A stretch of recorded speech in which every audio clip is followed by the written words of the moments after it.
Wapendwa taifa la Mungu, karibuni kwa ibada ya misa takatifu. Tafakari ya neno la Mungu, tutamsikia Yohane akimtambulisha Yesu. Tazama mwana-kondoo wa Mungu aondoaye dhambi za ulimwengu. Tazama mwana-kondoo ambaye amekuja kututoa katika utumwa wa dhambi. Yohane anamtambulisha Yesu kama yule ambaye anakuja kutukomboa katika maisha ya dhambi. Anatanguliza huruma ya Mwenyezi Mungu.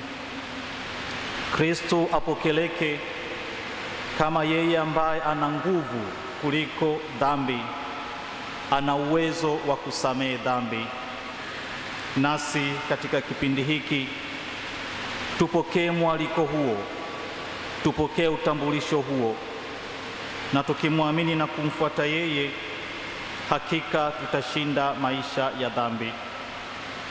Katika utambulisho huo, Wayahudi wakakumbuka zamani kabisa za Agano la Kale, pale ambapo kwa damu ya mwana-kondoo wakawekwa huru. Kwa damu ya mwana-kondoo wakaweza kutoka utumwani Misri wakiwa salama na kurudi katika nchi ya ahadi.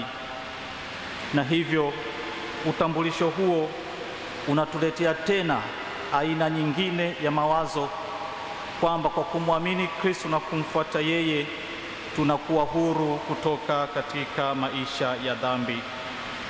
Na hivyo tunapofanya kumbukumbu ya jina takatifu la Yesu, ni yeye ambaye amekuja kutuokoa, yeye ambaye amekuja kutukomboa.